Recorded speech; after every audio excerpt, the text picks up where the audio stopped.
आत्मनिर्भरता। हाँ दोस्तों, आज की इस वीडियोज में आत्मनिर्भरता पर आया हुआ अपठित गद्यांश जो कि बोर्ड एग्जाम्स में, जो कि 12th और क्लास 10th के लिए कितने इम्पोर्टेंट हैं ये तो आपको पता चल जाएगा, क्योंकि कम टाइम में अधिक से अधिक अंक लाने हेतु अपठित गद्यांश बहुत ही महत्वपूर्ण हो जाता है।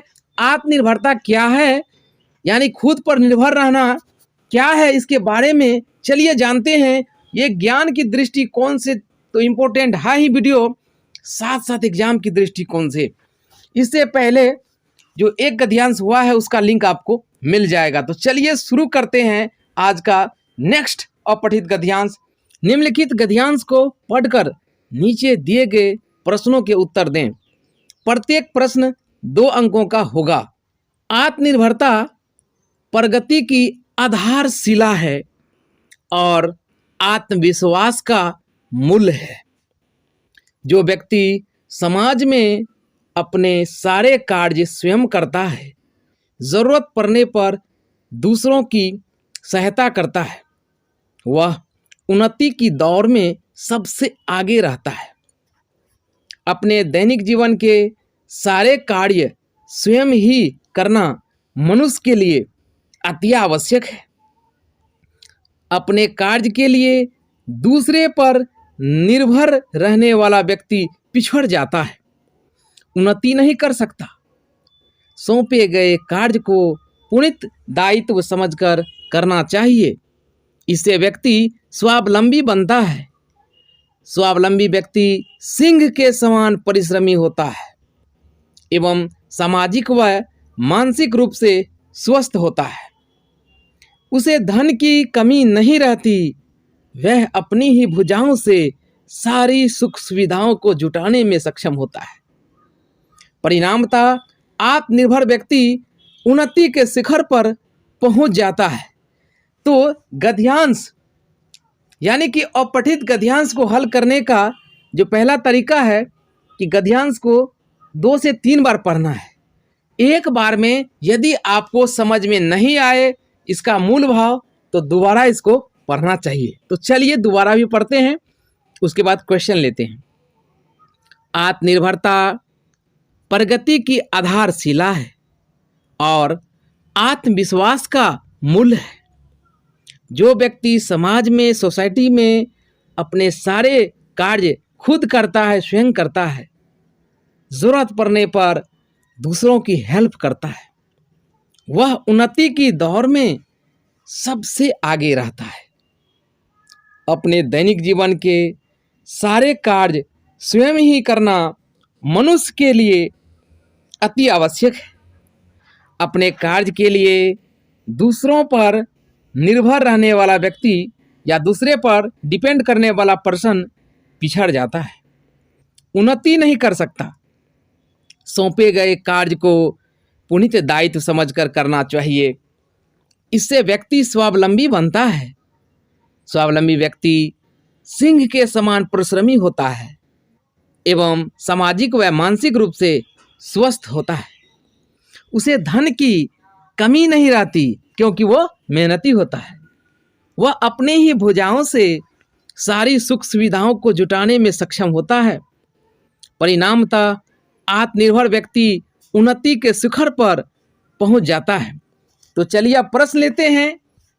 2 क्वेश्चंस जो आप हल करेंगे उसमें आपको मिलेंगे पूरे 20 अंक, 20 मार्क्स, और फाइनल एग्जाम्स के लिए बहुत ही इम्पोर्टेंट है। क्वेश्चन इस प्रकार रहता है। पहला, जैसे व्यक्ति की प्रगति की आधारशिला क्या है। ठीक है, पहला क्वेश्चन है। तो शुरू में ही आप यहाँ पर पढ़े थे कि आत्मनिर्भरता प्रगति की आधारशिला है। ठीक है, तो व्यक्ति यानी मनुष्य की प्रगति की आधारशिला क्या है? आत्मनिर्भरता है। देखिए, एक ही लाइन में आंसर छुपा है। आत्मनिर्भरता व्यक्ति की प्रगति की आधारशिला है। क्वेश्चन का आंसर देखिए निकल रहा है ना ऑलरेडी, क्योंकि पहले आप समझ लिए थे। दूसरा क्वेश्चन, उन्नति की दौड़ में सबसे आगे कौन रहता है? उन्नति की दौड़ जो यहाँ पर है लिखा हुआ, इससे ऊपर जाइए आप यहाँ से।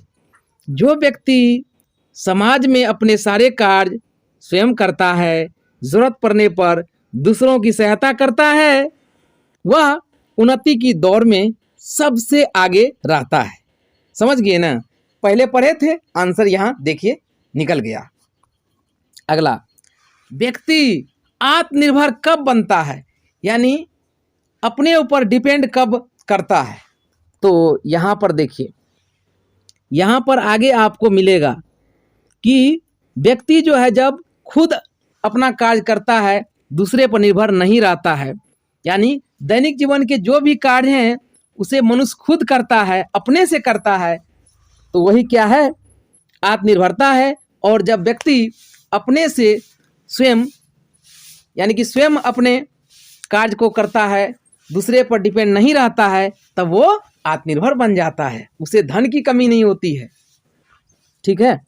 अगला क्वेश्चन यहाँ पर हमने लिखा है, सामाजिक और मानसिक रूप से स्वस्थ कौन होता है? देखिए कितना आसान है, इस लाइन को इसी गद्यांश में मिलाते हैं। क्या है? सामाजिक और मानसिक रूप से स्वस्थ कौन होता है? तो यहाँ पर आप पढ़े थे, इसी में यहाँ पर देखिए लिखा हुआ है, सामाजिक व मानसिक रूप से, है ना, स्वस्थ होता है कौन? कि जो स्वावलंबी होता है। ठीक है। स्वावलंबी व्यक्ति जो होता है वो सामाजिक व मानसिक रूप से स्वस्थ होता है, क्योंकि वह परिश्रमी होता है, सिंह के समान।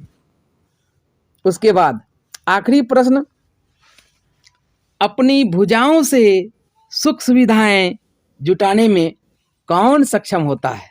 यह भी बहुत आसान है। ठीक है। तो वही आंसर होगा।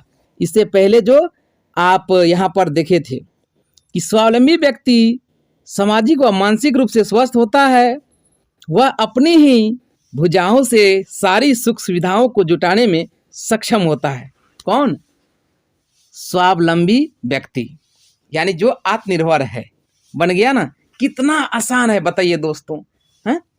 ये 10 मार्क का एक वीडियो, और एक वीडियो में फिर 10 मार्क आपको मिलेगा, यानी इसमें हम आपको 20 मार्क का भी जो है वीडियो दे सकते हैं। तो एक क्वेश्चन आप गद्यांश का हल करते हैं, इसमें आपको पूरे 10 अंक मिलते हैं। अब बताइए कितना आसान है। ध्यान से गद्यांश को समझना पड़ता है, तो आंसर खुद ब खुद निकलने लगते हैं। चलिए नेक्स्ट गद्यांश देखते हैं। अगर आप 1 नंबर में एक गद्यांश बना लिए और आगे गए 2 नंबर में, मान लेते हैं क का नहीं बना, तो आपको ख का बनाना है, तो वहाँ पर अथवा दे देंगे और ख नंबर का जो है बनाएंगे। तो चलिए पहले ख का पढ़ लेते हैं। और वीडियो पसंद आ रही है दोस्तों तो आप वीडियो को शेयर करें और इस चैनल को जेपी गोल्डन स्टडी को सब्सक्राइब जरूर करें। निम्नलिखित गद्यांश को पढ़कर नीचे दिए गए प्रश्नों के उत्तर दें। प्रत्येक प्रश्न 2 अंक का है।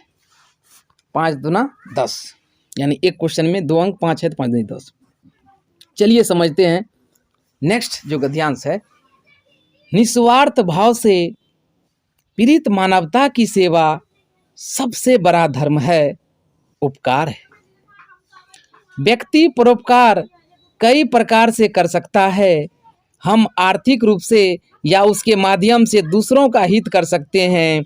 यदि हम धन से वंचित हैं तो तन मन से भी दूसरों की भलाई कर सकते हैं। निरक्षरों को शिक्षा का दान दे सकते हैं, उन्हें साक्षर बना सकते हैं। यदि देखा जाए तो यही सच्चा दान है। इससे हम अपने और परिवार के लिए कुछ सुख शांति प्राप्त कर सकते हैं। इसके सिवा शारीरिक शक्ति द्वारा भी परोपकार किया जा सकता है। भूले भटके को राह दिखा सकते हैं, प्यासे को पानी पिला सकते हैं, अबलाओं की रक्षा कर सकते हैं। तो नियम क्या है?